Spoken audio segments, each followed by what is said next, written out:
Bienvenidos a un nuevo programa de crisis y conflictos del siglo XX aquí por TLV1, ahí con los colegas Héctor Giuliano y Raúl Canicova, quien les habla Horacio Cañi, y bueno, ahora estamos en las consecuencias de la retirada alemana después de París, y no olvidemos que había todo un frente belga, holandés y la propia frontera entre estos países y Alemania, y Francia y Alemania, en donde la idea de los aliados era llegar lo antes posible. Incluso algunos cálculos optimistas decían que la guerra iba a terminar antes de Navidad. Fin de año, sí. Antes de Navidad, antes de fin de año.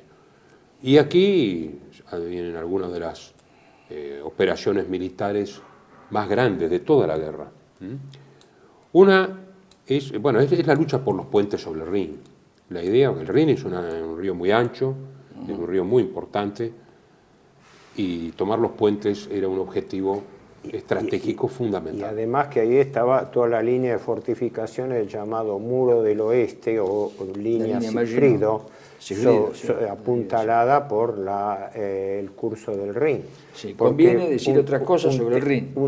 El Rin no es un río como los que había en la Europa Oriental, en Rusia, es decir, ríos de llanura larguísimos, sino que es pleno de curvas y muy sinuoso, y hay partes que, si uno viaja por el Rin, se da cuenta que son indefendibles, porque si uno hace un frente que una parte del río está acá y la otra acá, es imposible. Sobre todo el tramo entre Koblenz y Bingen. Yo fui a la casa de Santa Hildegard von Bingen y hice el viaje ese en barco, desde Koblenz a Bingen. Ese tramo, que es la línea Koblenz-Colonia, la costa del Rin es muy sinuosa, es prácticamente indefendible al borde del río. Otras partes no, pero esa parte, por eso precisamente el ataque por el norte. En ese sentido, Montgomery, yo creo modestamente, ¿no?, mirando el mapa y mirando, que Montgomery no estaba equivocado en cuanto al ataque del norte, porque el Rin presenta una forma más frontal de ataque. La otra parte es... Pero en realidad el alto mando anglo-norteamericano contaba con esa restricción, porque pensaban que después de haber abrazado, digamos, como una franja, Francia, incluso la toma de París, que hemos hablado de todo eso, iban a estrellarse contra la zona más fortificada y más defendible y esperable por parte de los alemanes. Pero no tenían en cuenta la geografía. En cambio, otros pensaron. Bradley sí pensó en la geografía. Bradley, por ejemplo, la geografía es fundamental, porque yo puedo hacer una muralla de piedra, pero si el río es así, la muralla de piedra es vulnerable por los costados. Si uno ve la configuración, el barquito, que es tan lindo el viaje por el Rin, va haciendo curvas y contracurvas entre Koblenz y Colonia, sobre todo entre Koblenz y Bingen. Esto es fundamental, porque uno tiene, de pronto está acá, y si uno hace una muralla, la muralla viene así, la muralla tiene que estar retirada de la costa, forzosamente, por la configuración de esa parte del Rin. El Rin es muy Además, Montgomery pensaba que de esa manera también se obviaba, entrando por el norte hacia Alemania, todo lo que era la línea Sigfrido. Claro. O sea, el Bajo Rin ofrece las posibilidades de mejor cruce y además de rodear. Claro. De flanco. Ahí viene lo que vos mencionaste de la envidia anteriormente, y otro elemento más, el hecho de que Eisenhower pensaba no en Berlín, como después se va a comprobar, sino en el sur de Alemania, en Baviera. Lo que pasa es que el objetivo primario de la ruptura de la línea Sigfrido era la cuenca del Ruhr. Ese era el eje del ataque. Berlín y entonces, la cuenca del Ruhr. Ahí es donde se da efectivamente el plan de Montgomery de pensar en atacar más desde el norte para acercar la cuenca del Ruhr desde el norte, ¿no? Y con una punta de lanza que aspiraba a cruzar el río, que la iba a tener Patton y su tercer ejército, ¿no? Sí, Patton era el puño acorazado. Era el puño acorazado, es la verdad, ¿no? Los ingleses, claro, además siempre hubo predilección inglesa por Bélgica y Holanda, históricamente, y pensaban también en que en la posguerra iban a tener más presencia en la mesa de negociación. Holanda siempre fue una playa natural de desembarco de Inglaterra en el continente, Entonces, desde la época de Carlos V estamos hablando. Claro, se convence de que la única forma es mediante una operación de ataque aerotransportado, donde empeñar una de las mejores unidades, que era la primera británica de paracaidistas, de Urquhart creo que era el general. General Urquhart, sí. Y claro, con una enorme cantidad de planeadores, de Horsa, ¿no? El famoso planeador británico, llevado por los Dakota norteamericanos, una división completa, debería forzar el paso de Rin, el gran puente de Arnhem. Esa es la operación Market Garden. Una operación bien concebida, pero en el fondo tácticamente se desconocía bastante el terreno en el cual se iba a actuar. La idea era buena, pero la inteligencia sobre digamos, el campo de operaciones era escasa. Y además tuvo la mala suerte, digamos, los británicos, de que si bien sabían por Ultra o por otros... Ultra es el código secreto de que no había demasiada defensa alemana en el lugar. Sí. Justo un poco antes de que se largue la operación, el 17 al 26 de septiembre de 1944, es general, ¿no? Obergruppenführer Wittrich. Sí, Wilhelm Wittrich, comandante de las unidades SS, con dos divisiones, que eran la 9, Hohenstaufen y la 10ª Frundsberg. Dos Panzerdivisiones. Dos Panzerdivisiones, hacía poco que se habían constituido, y justo las llevan para entrenamiento y descanso a Arnhem. Exacto, y llaman a un sector de la segunda división Panzer SS Das Reich que estaba en Rusia, junto con el general Hauser. Von Manteuffel, creo que era Por eso, después viene SS. la división. Manteuffel no es de SS. El general pero las fuerzas que estaban posicionadas ahí eran Dietrich y Manteuffel. Manteuffel estaba más abajo. En Manteuffel realidad, estaba más abajo con la Panzer, otras dos divisiones que ahora no me acuerdo el nombre. La segunda del ejército, Panzer del ejército, y la Panzerlehr. Y la Panzerlehr, exacto. De instrucción. También todas unidades de élite, estamos hablando. Sí, eran unidades todas de élite, eso es cierto. Sí, sí. Y había dos Kampfgruppe también, uno del Leibstandarte y otro de la Hitlerjugend. Kampfgruppe, porque la división Hitlerjugend ya en ese momento estaba en proceso de reorganización en Alemania, porque había sido destruida en Normandía, ¿no? Ahora, entonces, permíteme acotar esas eran las tropas del general Wittrich, de Wilhelm Wittrich. algo de la operación. En realidad, la operación se llamaba Market Garden, polarizada en Arnhem, porque Market era la toma de los puentes y Garden era el avance terrestre. De ahí que la crítica contra Montgomery, contra el plan de Montgomery, que sobre todo fue enfatizada por los norteamericanos y también por parte del mismo mando inglés, es que la distancia, por eso se hizo una película, después Un puente demasiado lejos, la parte logística de traslado implicaba una operación a 500 kilómetros de distancia de los aeropuertos de despegue.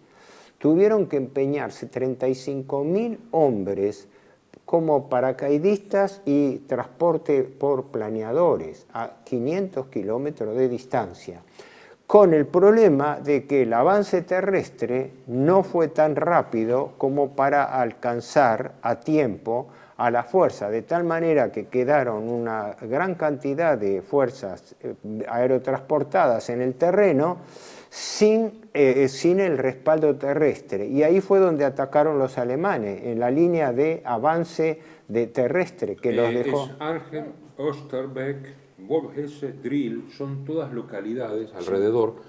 El apoyo debería haberlo dado el general Sosabowski con la brigada, la primera brigada de paracaidistas polacos. Claro. Y la ciudad de Nimega, porque Nimega, o Nimegen, como le dicen, Nimegen, le dicen los holandeses, Nimega es la ciudad clave ahí, es el punto más importante. No pudo haber reunión entre polacos e ingleses. No. Claro, ese es el tema de que... No se pueden juntar. Quedan en la operación de paracaidismo más grande que hubo, porque superó a la de Benemail en cantidad y a la de Creta. Es decir, es enorme lo que el despliegue. Mal hecha, porque yo siempre digo que ellos le pusieron Market Garden, pero creyeron que era un Garden Party. No era un Garden Party, era un Market Garden. No, pero además es cierto, no. la operación a gran distancia, el famoso 30 cuerpo británico, no puede llegar nunca, porque en 2 o 3 días pero después tuvieron que estar empeñados en la propia defensa de su subsistencia dentro de la ciudad, en una lucha muy dura, en casa por casa, ¿no? Tantas bajas y tantos prisioneros. Por un lado, un optimismo muy grande de Montgomery, que eso, yo conozco más que nada críticas del lado norteamericano, porque dentro de la rivalidad que había entre Montgomery y el alto mando, Eisenhower zanjó la cuestión tratando de equilibrar la cosa, pero la oposición contra Patton era directa y creo que contra Bradley también. Entonces los norteamericanos fueron críticos porque ellos estaban hablando de avanzar hacia el Rin con idea de cruzarlo más al sur. Para decirlo en una frase, la envidia, había un problema de envidia entre Montgomery, de celos, perdón, no, de celos entre Montgomery y Eisenhower, y en el cual Patton se sentía como apretado en un chaleco de fuerza que era el de Montgomery. Quería romper ese chaleco. Estaba como contenido por Montgomery y no lo aceptaba. Patton era un hombre impetuoso, ¿no es cierto? Y, ahora, la operación propiamente sobre Arnhem se llamaba Operación Veritable. Era la clave del tema, era romper por Arnhem tomando los puentes de la zona. Sobre todo el gran puente que hay en Arnhem, que uno lo ve en las fotografías, y creo que después se reconstruyó, debe estar igual. Él, el de Nimega también. Y consiguen tomar el puente, un grupo muy minúsculo. Pero después queda totalmente ese grupito aislado, y en 4 días, digamos, los Panzer lo forzan a la rendición, y el 30 cuerpo de ejército no puede llegar. Es decir, los tiempos no se dieron por ese famoso un puente demasiado lejos, es decir, demasiado lejos para la logística, demasiado lejos para los desfase de la clave fue el desfase de las fuerzas terrestres para llegar a tiempo para empalmar. Es decir, pensaban que la ruptura para llegar a la zona de Arnhem iba a ser, y fueron atacadas lateralmente por los alemanes que le cortaron la línea de avance. Claro, una vez que digamos, liquidan al grupo del puente, el resto de la división queda cercado en el norte de la ciudad. Claro. Y el cuerpo polaco no llega, y el 30 cuerpo de ejército británico tampoco, y no pueden ser abastecidos, porque además la línea es muy confusa. ¿Dónde arrojarla?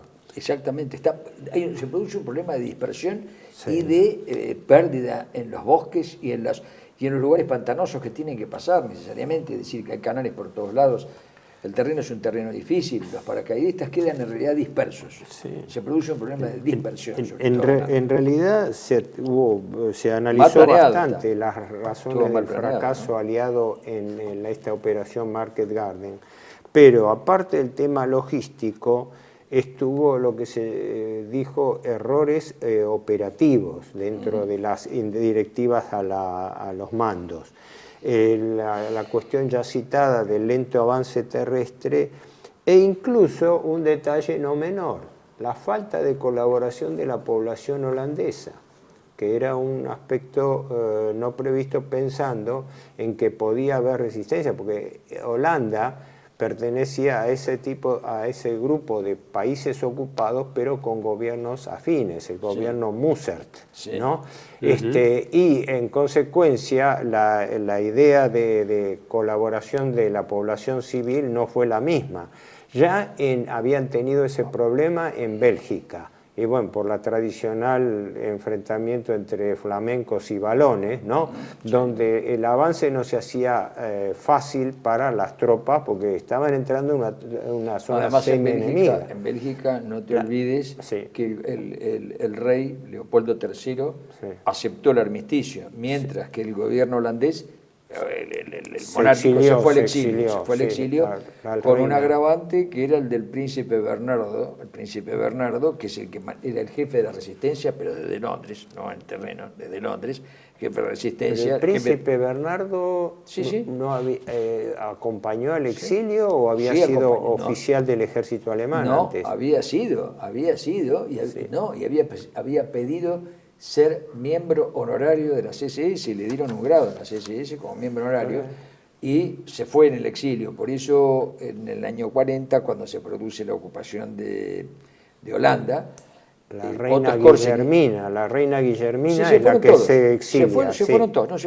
inclusive el príncipe Bernardo. Entonces el príncipe Bernardo se fue con ellos. Entonces hubo un incidente en Rotterdam con el que después fue el coronel Otto Skorzeny, en ese momento era teniente, estaba en el estandarte, y en un bar fueron a tomar algo y dijeron: saquen el retrato de ese traidor. Estaba el príncipe Bernardo y le pegó un tiro al retrato. Eso le costó a Skorzeny que le quitaran todas las condecoraciones, no lo ascendieran y lo quitaran del mando, lo sacaran del estandarte y lo pasaron a la Reich como ingeniero de caminos en Rusia, y un año y pico después, cuando lo necesitaron, lo volvieron a incorporar como tropa. Eso le pasó a Skorzeny, lo cuenta en sus memorias. Y eso fue porque Bernardo estaba mal visto. La población, es verdad que lo que vos decís del gobierno de Mussert es una minoría, pero esa minoría es una minoría activa, mientras que el grueso de la población holandesa era pasiva.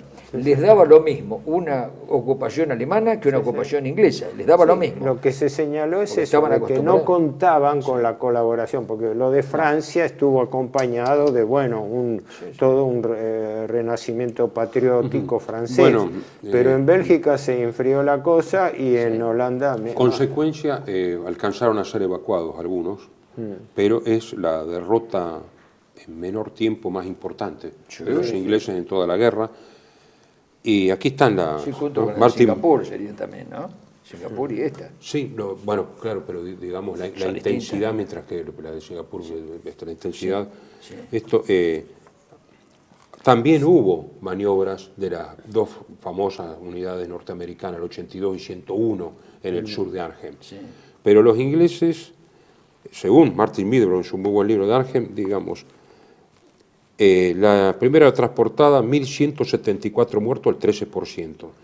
6.000 prisioneros de guerra, 65 con muchas, por cierto.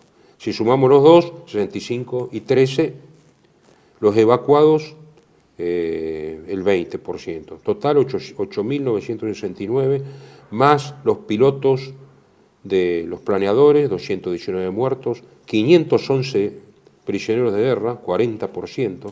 La brigada polaca tuvo pocos muertos, el 5, el 6, y fue evacuada. El total, entonces, de los 11.920, 54,7%, más de la mitad, son prisioneros, muchos muy malheridos, y un 12,5% muertos. Es mucho para menos de una semana.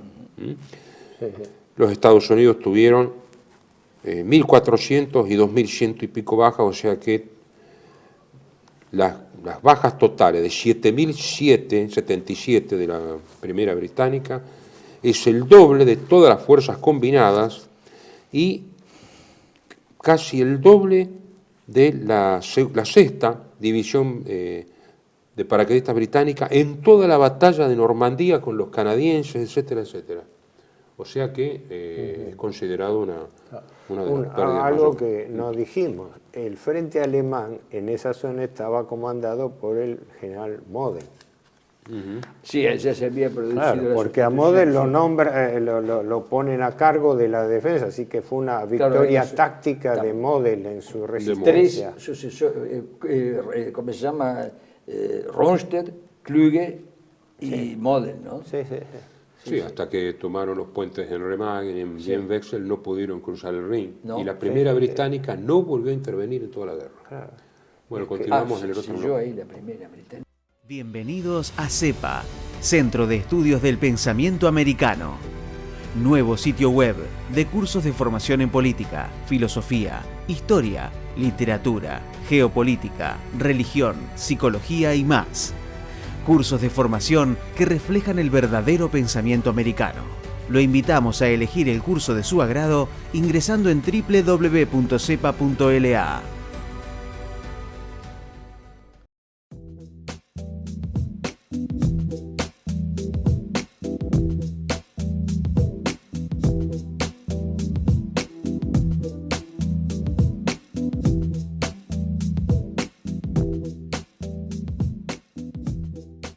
Decir siempre la verdad primero tiene un precio. Dependemos de tu ayuda. TLB1, toda la verdad primero.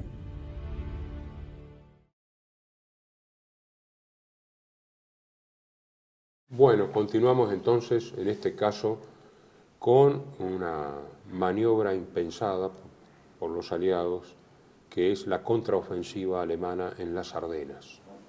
Claro, ahí hubo un factor sorpresa que realmente es bastante infrecuente en la historia militar. Después de la sucesión de repliegues, retiradas y derrotas alemanas, hemos visto que la frustración de la batalla de Market Garden por la toma de Arnhem por parte de los ingleses había dejado un periodo de reagrupamiento de fuerzas aliadas. Pero los aliados nunca llegaron a imaginar que con el grado de deterioro de la situación alemana pudiesen ellos sufrir una ofensiva de tipo relámpago, de tipo Blitzkrieg, hacia fines del año 44, donde ellos estaban ya pensando en la fecha de llegada y captura de Berlín y caída del Estado alemán. Y esa es, digamos, la característica más notable. Una operación desarrollada en secreto, en donde Hitler intervino directamente con los mandos militares. En realidad la cabeza militar fue von Rundstedt, que era el comandante de fuerzas del oeste, y tuvo esta particularidad que por su carácter ultra secreto, ni siquiera parte de las mismas unidades y jefaturas estaban al tanto de la operación, porque se mantuvo un secreto tan estricto para no despertar, digamos, alertas aliadas, que toda la operación fue manejada en secreto, incluso con fuerzas especiales, porque de ahí estaba incluso las operaciones de la operación Griff, a cargo de Otto Skorzeny, donde se constituyeron unidades alemanas que hablaban inglés, y después la operación Wolfhasse, no sé qué... Bodenschaft, la de la aviación. Bodenschaft no. La operación Greif fue la selección de alemanes de habla inglesa, sí, sobre para todo hacerse pasar. Que habían vivido en Estados Unidos, habían vivido. Y la otra operación era Wachtrum, que era la infiltración con uniformes norteamericanos, que después tuvo una desgraciada fortuna para los alemanes capturados, porque eran fusilados bajo el cargo de ser espías, porque al ser capturados con uniforme extranjero eran infiltrados. Pero quiero decir, se fijaron directivas tan secretas que algunos dicen que hasta complotaron contra la eficacia de la operación, porque el carácter secreto hizo que no se coordinaran. Claro, no había tiempo de hacer los preparativos. Era tan secreto y a último momento se avisaba que no había tiempo de hacer los preparativos. Ahora, ¿cuál era la esencia de esa operación? La esencia de esa operación, en cierto sentido, era un cierto remake de la campaña de las Ardenas del año 40. Donde hecha más al norte, el objetivo final era Amberes, digamos así, para ubicarlo geográficamente.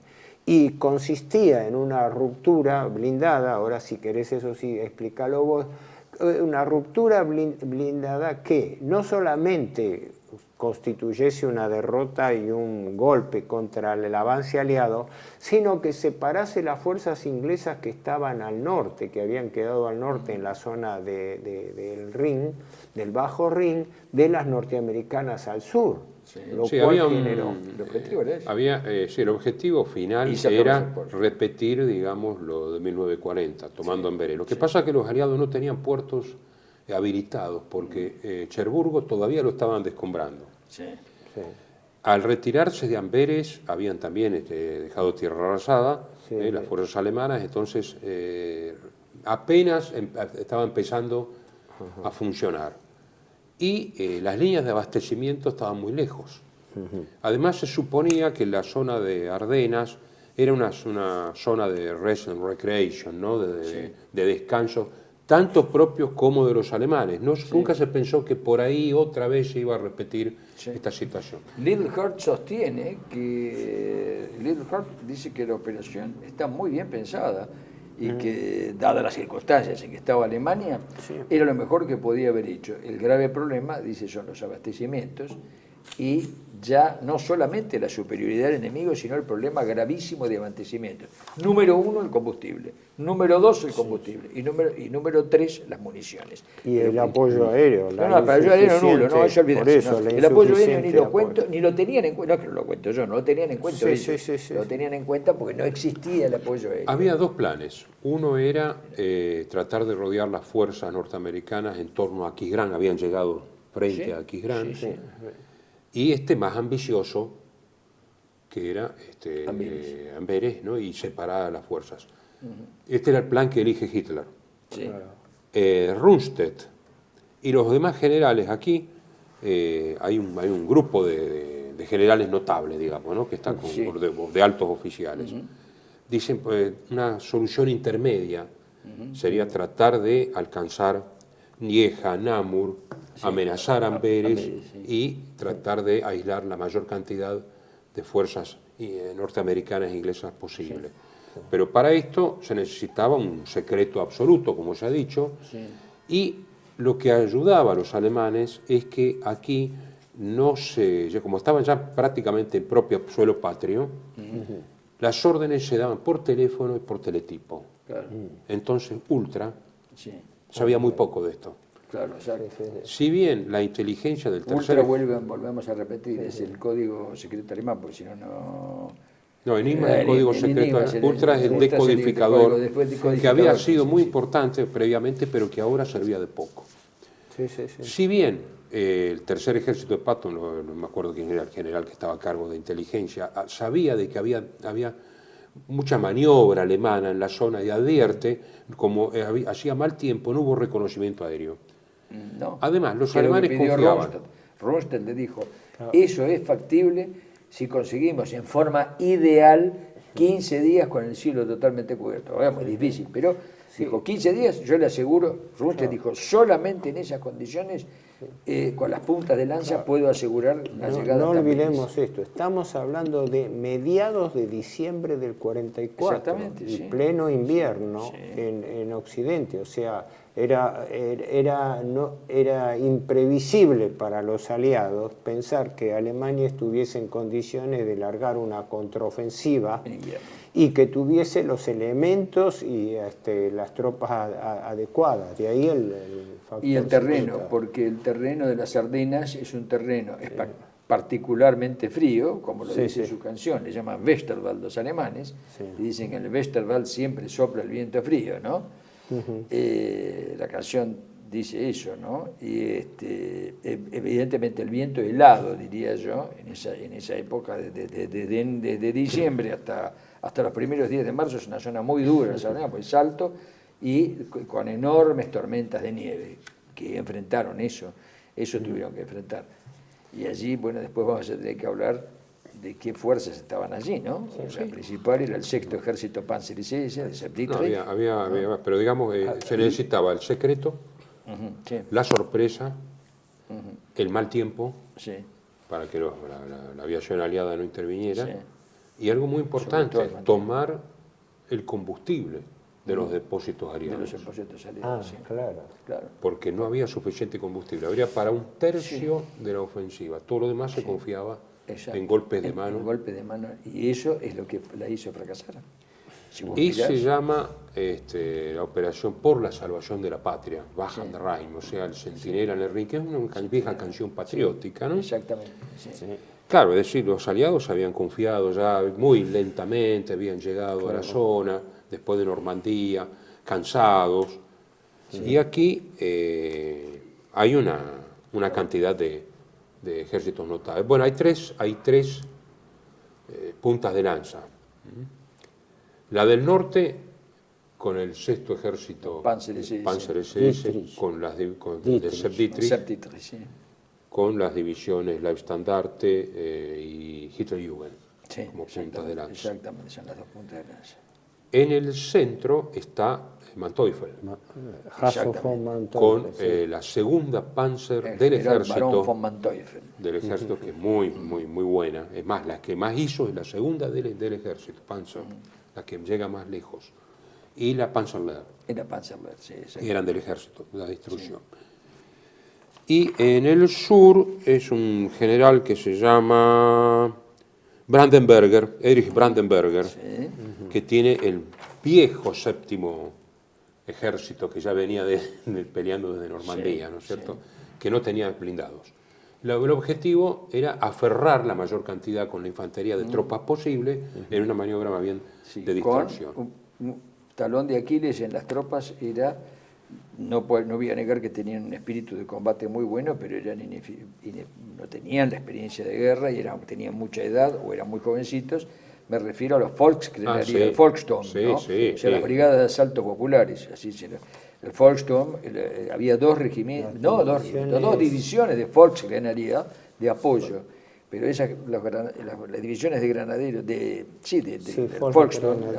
De la milicia popular, tenían poca experiencia militar, como era lógico, y además extremos en edad, o eran muy jóvenes o eran muy viejos, había hasta hombres de 70 años. Había algunas otras cuestiones. Una era que la destrucción por la aviación del sistema ferroviario francés ahora conspiraba contra los aliados. Claro. Sí. Los puertos hechos escombros, el sistema ferroviario destruido por ellos mismos, digamos, para impedir maniobras alemanas, y el hecho de que, estando en su propia tierra, los alemanes se manejaban, digamos, directamente, telefónicamente, entre los distintos mandos. Pero además había, como siempre, una competencia, Bradley, Montgomery, Patton. Sí.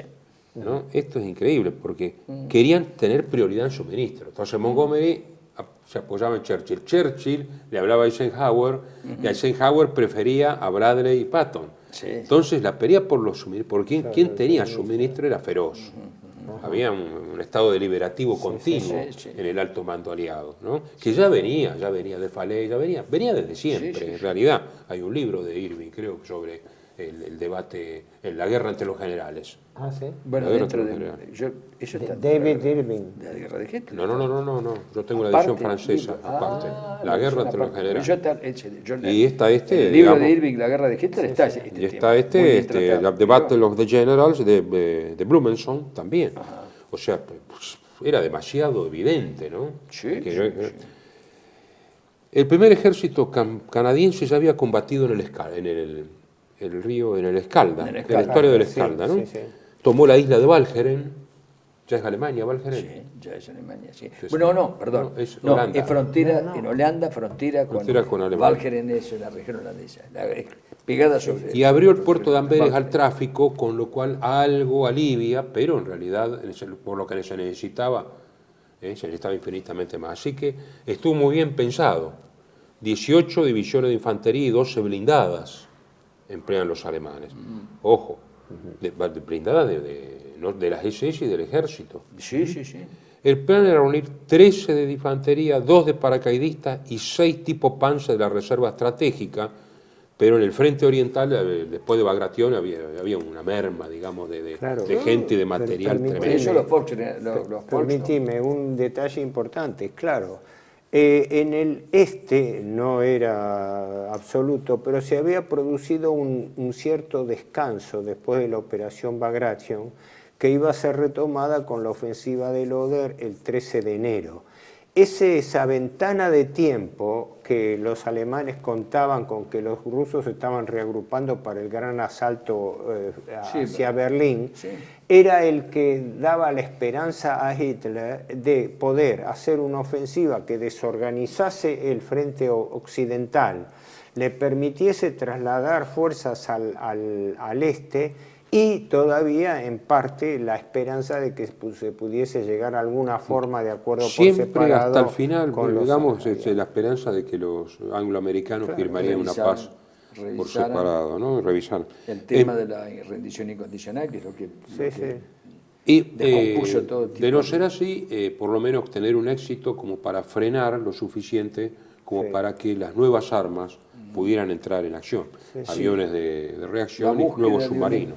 La búsqueda de un éxito militar tenía dos aspectos. Uno, el que llegaran a nuevas armas, y el otro en que se lograran mejores condiciones de negociación, porque estaba entendido ya, el mismo jefe, el mismo Estado Mayor alemán, el comando de la Wehrmacht y el mismo Hitler aceptaban que había que buscar alguna solución de ese tipo, y la estaban intentando por Suecia, con Rusia y con los aliados también. Es decir, había en Suiza, a través de Suiza con los aliados, eso lo estaban intentando con autorización de él, sabiendo que él era muy escéptico ese arreglo, porque sabía que lo de la rendición incondicional no se iba a mover. Él sabía que eso no se iba a mover, pero seguía, él personalmente era escéptico en eso, pero los otros tenían esperanza de que eso pudiera.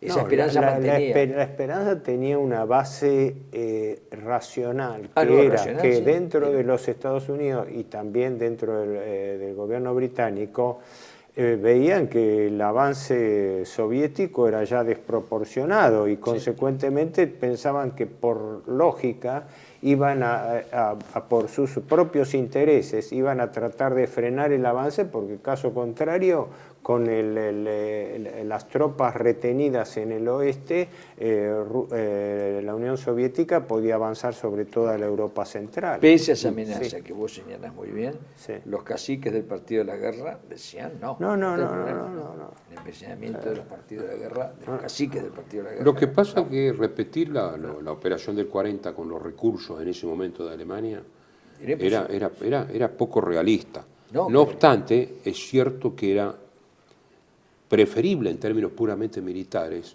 golpear a los aliados occidentales en una zona más restringida. Exacto, porque se buscaba la victoria táctica. Porque frente a la inmensidad del ejército rojo hubiera sido algo una gota, digamos, de aceite en un mar. Acá podía ser, digamos, mucho más efectivo. Además consideraban, no sé si con o sin razón, porque se defendieron bien algunas unidades norteamericanas, que era algo más fácil, digamos, enfrentar a los aliados occidentales que enfrentar a los tanques rusos y estos, digamos, ¿no? En general fue así, es decir, era abrumadora la superioridad material, pero la capacidad de lucha en el terreno, los norteamericanos en particular sufrieron una proporción de bajas mucho más alta que los alemanes, y un detalle que también es importante es que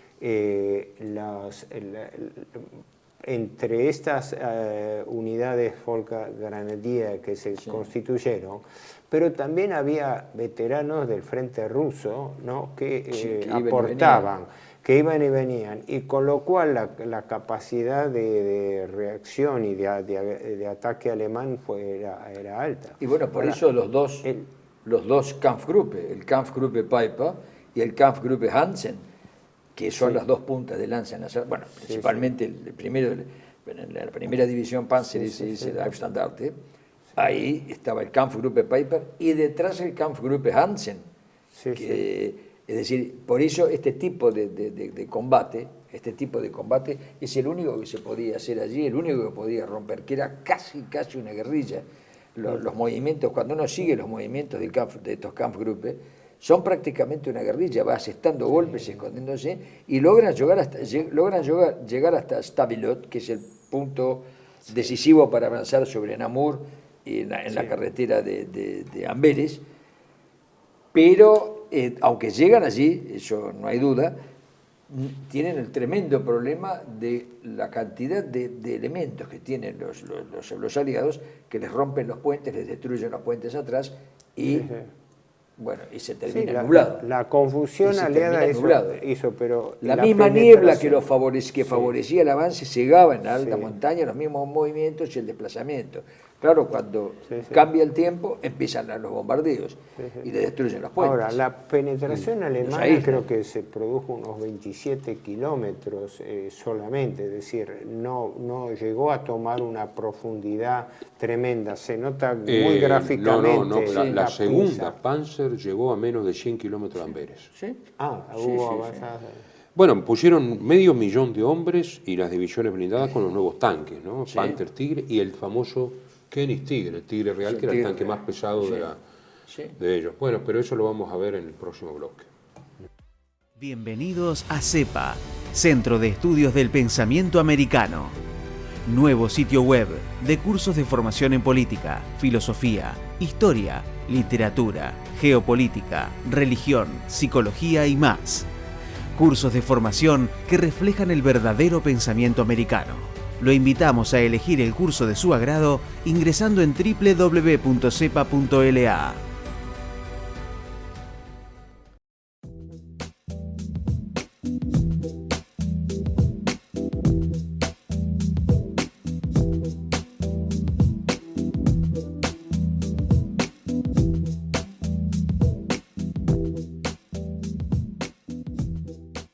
Decir siempre la verdad primero tiene un precio. Dependemos de tu ayuda. TLB1, toda la verdad primero.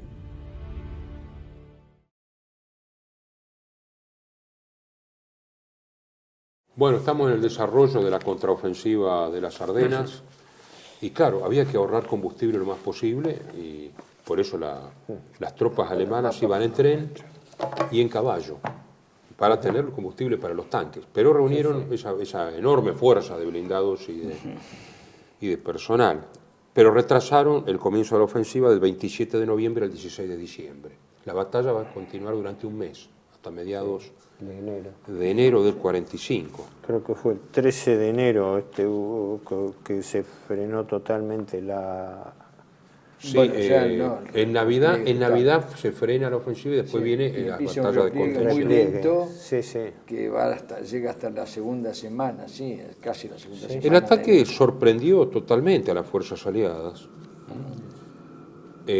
Manteuffel, que fue, digamos, desde el grupo centro, atacó a una de las divisiones norteamericanas.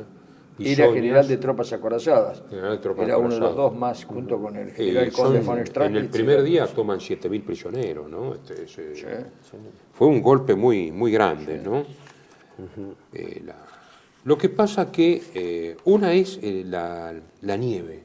Era tremendo avanzar si no era con los blindados. Porque para todo, ¿no? Pero digamos, la nieve era uno de los elementos disuasores para cualquier fuerza, y ahí había que atacar, porque había que tomar el combustible de los aliados, ¿no? Hitler se había trasladado, había tenido que abandonar la Bolschance antes de la ofensiva rusa, y se había trasladado a un castillo de Karlstein, creo que se llamaba, no, Kranzberg, el castillo donde estaba todo el OKB, el grupo del comando, estaba Hitler mismo, digamos, en la inmediata retaguardia, ¿no? Aclaremos, OKB era el Estado Mayor Obercomando de la Wehrmacht, de la Wehrmacht, de las tres Fuerzas Armadas, 1.600 piezas de artillería atacan, ¿no? A la madrugada. Piensen que a las 5:30 de diciembre debe ser de noche, muy de noche, con mucho frío, con ventisca. Claro. Eso fue el 16 de diciembre, creo que fue la ruptura, el ataque. A las 5:30 de la mañana, noche cerrada. La punta de lanza del 5º Ejército Panzer capturó, lo dijimos un montón, y nadie esperaba una ofensiva en el momento en que Alemania estaba en retirada. Y hubo que mover urgente todas las fuerzas de retaguardia para tapar, digamos, los baches, ¿no? El 6º, acorazado al mando de Sepp Dietrich, tenía la finalidad de tomar Amberes, y si llegaba a tomar Amberes, de ir hasta Bruselas, pero ya era Model y Rundstedt decían que eso era era demasiado optimista, ¿no? La cresta del Semborn, eso era el objetivo táctico más importante, que estaba en el camino de la Leibstandarte, ¿no? Jochen Peiper, como habíamos dicho, estaba al frente. Hay que aclarar que es un Kampfgruppe, si no lo hemos dicho en algún momento. Es un grupo independiente de ataque, ¿no? Que depende de un mando, por supuesto, pero que tiene una capacidad operativa muy... Totalmente motorizado, totalmente blindados y semiorugas, etcétera, porque son 5.000 hombres en 600 vehículos, ¿no? Es como un pequeño ejército independiente dentro de un mando. No esperaron que divisiones que no eran de élite, los norteamericanos, como la segunda y la 99 de infantería, se plantaran en el terreno. Claro, es fácil tener una defensiva en aldeas con nieve, incluso es famoso que se pidieron a las poblaciones civiles, por razón o por fuerza, las sábanas para meter la artillería antitanque y las ametralladoras, Sí, porque los alemanes iban vestidos, por primera vez, digamos, tenían el equipamiento completo, ¿no? Uniforme blanco. Sí. Blanco. Y esto crea un cuello de botella, estas defensas también tácticas norteamericanas, porque avanzan muchos blindados y no pueden pasar algunos sectores y hay embotellamiento, hay estrangulamiento. Montaña, no hay que olvidarse. Y tienen que llamar a la tercera de paracaidistas para que vaya limpiando las retaguardias, los Fallschirmjäger. Y el Kampfgruppe Peiper alcanza Buchholz el 17 de diciembre, captura ¿cómo se llama? El depósito de combustible. Sí. Luego Böllingen, el gran depósito de combustible. La Volksgrenadier entra a romper, pero no era de la misma calidad, digamos, esta gente. No, por eso, claro, sí. La 12, Panzer SS, toma el decisivo nudo de carreteras del Losheimbergraben, entre Rogerat y Krinkel. Estamos hablando todos localidades chicas, pero muy importantes, porque en esa zona, en esa época del año... Eso es un rompecabezas cuando miras el mapa o cuando lo visitas. El lugar es muy complejo cuando visitas. Desde ya todas en Bélgica, dentro de la zona de operaciones. Se alcanza Lieja y Spa, Sí.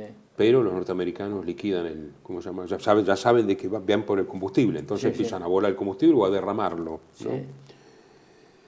La 9ª División de Infantería inflige muchas bajas. La división se planteó, se plantó, y a pesar de perder el 20% de la fuerza efectiva, las pérdidas alemanas fueron mayores, ¿no? Es decir, esta acción que de sacrificio de algunas unidades norteamericanas que además no tenían otra alternativa. Y está el Kampfgruppe Peiper, que más va al oeste. Peiper lo que quería hacer era tomar la mayor cantidad de localidades con depósito de combustible posible, porque además eso se lo brindaba, digamos, después a la fuerza que iba detrás en avance, ¿no?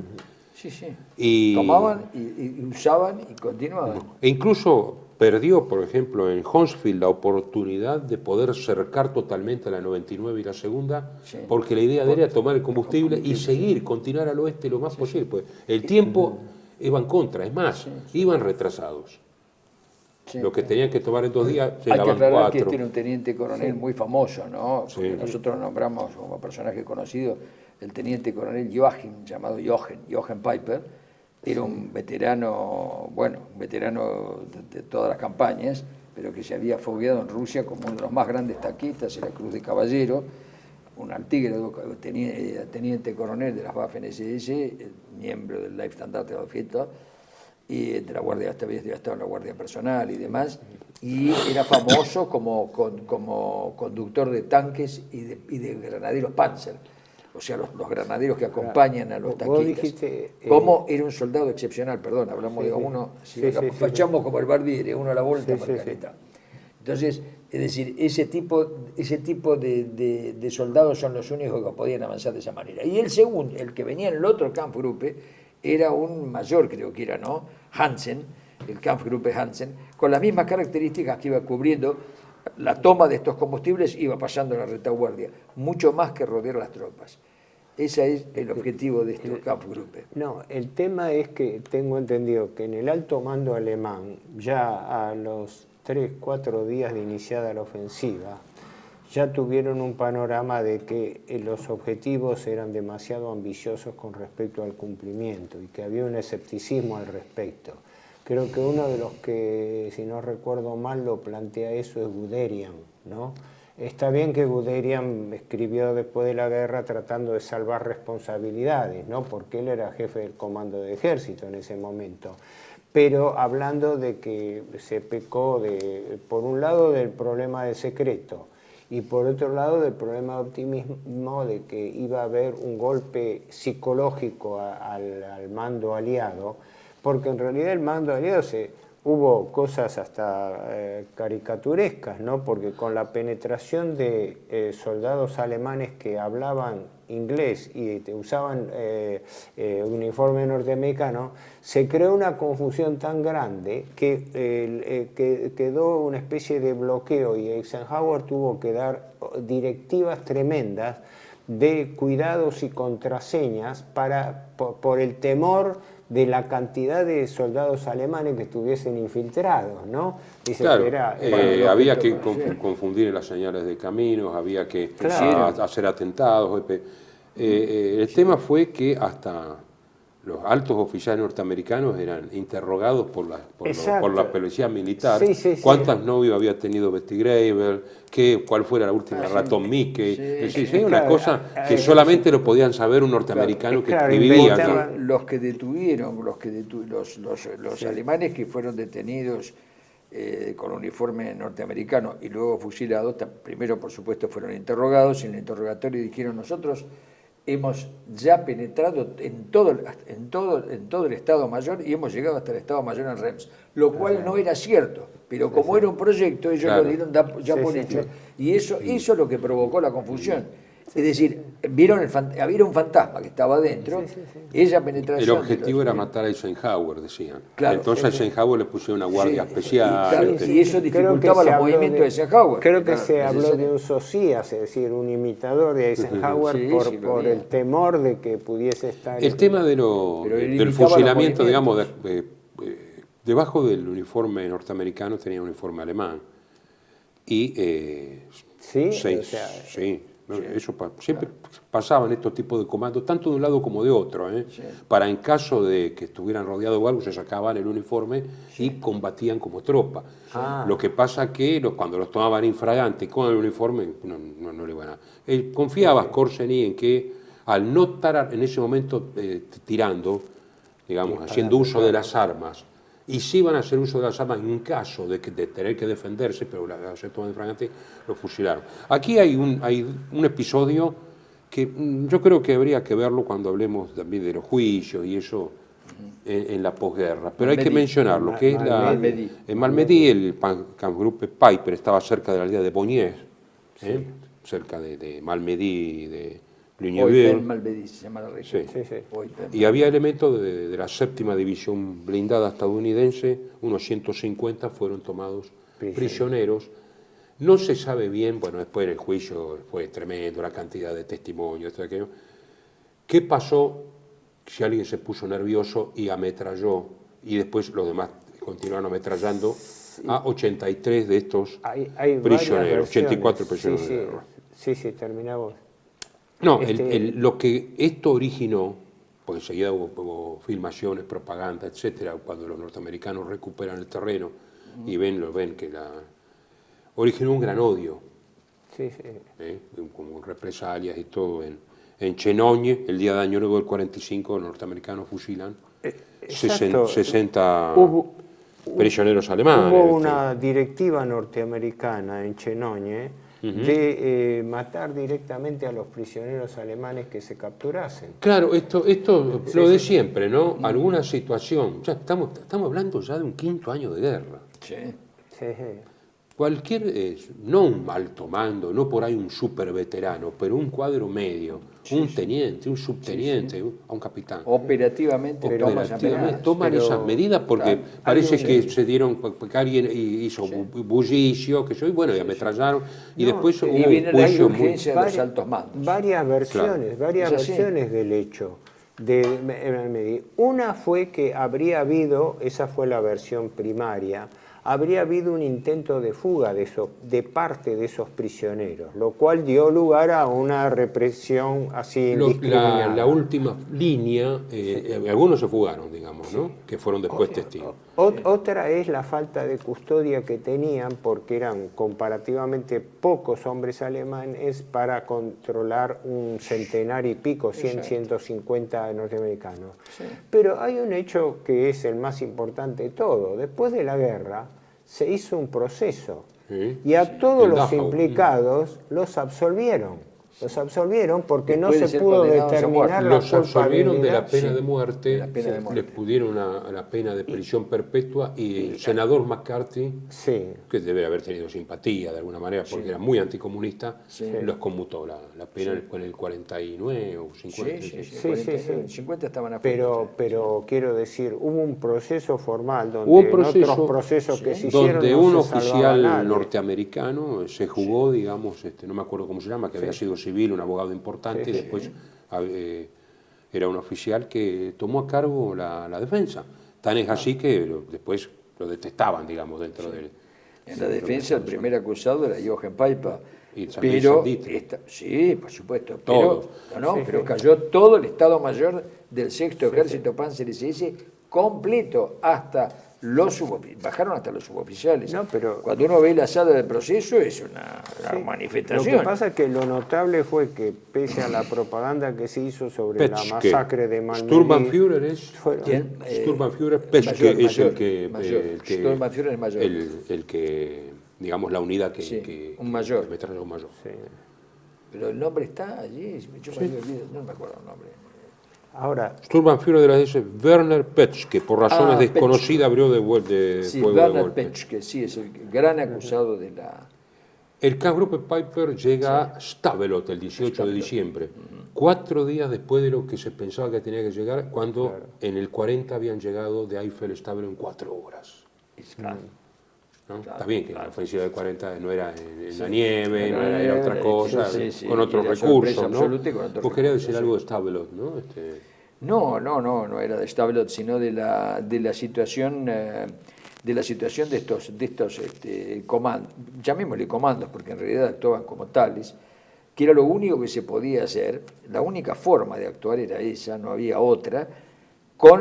Eran conscientes estos comandos, Peiper lo era, Hansen también, todos ellos eran conscientes de que más que lograr el objetivo de Amberes, que quizá era inalcanzable, era crear un precedente para lograr amortiguar la situación del frente político, logrando una victoria, aunque sea una victoria parcial, que creara una condición de renegociación. Eso, por supuesto, del bando aliado ni siquiera se tenía en cuenta, no se está señalando. Confusión. Crear un estado de confusión que permitiese algún tipo de negociación. Además, lo que fue inesperado fue que frente a Manteuffel se plantó la 101 División Aerotransportada Norteamericana, que la mandó urgente el general Gavin, que era especialista en fuerzas aerotransportadas, y la 82. John Gavin, ¿no? John Gavin, que tiene un libro, de Road to Berlin, y que combatieron muy bien en Bastogne, la ciudad de Bastogne. La fortificaron de tal modo que fue tremenda la batalla, no pudieron entrar. Hubo un cerco. Hubo un cerco y no se pudo entrar en la ciudad. No. Hasta que Patton le dice a Eisenhower ¿qué hago? Ya se había puesto en movimiento Patton con el Tercer Ejército. Claro, con esa fuerza del Tercer Ejército, que no estaba presente en ese momento en el campo de batalla, pudieron quebrar el cerco de Bastogne y a su vez perseguir a unidades alemanas que tuvieron que ir ya a la retirada con batallas de contención, porque el tiempo mejoró y empezaron, digamos, los ataques de los ¿Eso diablos. fue qué día? Por eso fue del 19-20 de diciembre en adelante. Por eso, la ofensiva empezó el 16 de diciembre. Hasta el 21, fue avance. Sí. 21 creo que... Después vino el parate. Unos pocos y días, para Reyes la retirada. Sí. La retirada porque Pero además una cosa importante, dentro de, como suboperación dentro de las Ardenas, hubo una operación aérea, la Bodenplatte. ¿Qué decir tonsura? O sea, cuando uno Bodenschaft, o raso al suelo. Bodenplatte. Bodenschaft. Pero no, a mí me sorprendió esto. Fue un ataque, probablemente el último que hizo la Luftwaffe en el frente del oeste en enero. 1000 aviones mandaron los alemanes. Claro, todo lo que tenían. En enero del 45. De ellos, pero varias escuadrillas de aviones de reacción. Destruyeron 450 aviones aliados, la mayoría en tierra. La mayoría los pescaron en tierra. ¿Y por qué sufren 240 derribos los alemanes? Porque era tal el secreto de la operación que la antiaérea alemana no sabía. Es cierto, hubo ese tipo de confusión. Fuego amigo. Más de la mitad de los aviones alemanes derribados fue por fuego amigo. No olvidemos que cuando la Luftwaffe ya estaba débil, y esto lo vamos a ver ya en capítulos posteriores, la artillería antiaérea mejoró su calidad enormemente, porque era la única forma de defensa del Reich. Hacían retículas de distintos calibres a distintas alturas, que había que pasar. ¿No? Así que se extingue el avance alemán y vamos a decir una cosa que es muy importante, que es la opinión de Montgomery, esto vale la pena, ¿no? Montgomery dice, la verdad que los soldados norteamericanos, que fue un combate en Estados Unidos, Claro. de los aliados de Estados Unidos, celebra una rueda de prensa en Son Joven, coraje y buena cualidad de lucha de las tropas estadounidenses, dice, pero el trabajo en equipo gana las batallas, y ganar batallas es lo que gana las guerras. Nuestro jefe de equipo es el general Ike, pero yo he empleado todo el poder disponible de los británicos, que lo puse en juego muy gradualmente, pero como un estallido. Las tropas británicas lucharon a ambos lados de los estadounidenses, habemos desviado, despedido y destrozado a los alemanes. La batalla ha sido lo más interesante, una de las batallas más interesantes y peliagudas que yo haya manejado nunca. No tuvo nada que ver. Bradley y Patton amenazaron con dimitir. Si no se rectificaba Montgomery. Y Eisenhower lo tuvo que hacer rectificar. Después dijo, no tendría que haber hecho esa rueda de prensa jamás. Dice, los sentimientos contra mí por parte de los generales estadounidenses eran tan intensos que cualquier cosa que dirigía iba a estar mal. No tendría que haber dicho nada. Sí, claro. Es increíble esto. Es increíble. Así que, ahora, resumiendo, porque balance por el asunto tiempo. La ofensiva de las Ardenas fue la última maniobra desesperada para contener lo que falta y que vamos a ver en el próximo programa. Ya el asalto a territorio alemán directamente, es decir, era de los dos lados. La última jugada audaz, con una audacia increíble y una capacidad dentro de la desproporción de fuerza también increíble. La última gran batalla, los demás fueron subbatallas en el frente del Oder, pero como batalla completa, y la última victoria fue Arnhem, porque las demás hubo victorias en combate, como Seelow, o sea, pero la diferencia, con esto terminamos, entre combate y batalla, que el combate no define un frente o una guerra, la batalla sí, combates hay muchos que integran la última batalla. victoria es la de Bautzen en el Quiere decir que con esto, pero no es un combate, no es la batalla. La batalla es claro, y con esto que terminaba ya el frente del oeste franco-belga hasta ahí, porque Holanda permaneció hasta el fin de la guerra. Se abría el último capítulo, que era el asalto a territorio alemán. Territorio alemán, que es lo que vamos a ver en un próximo programa. Claro. Gracias.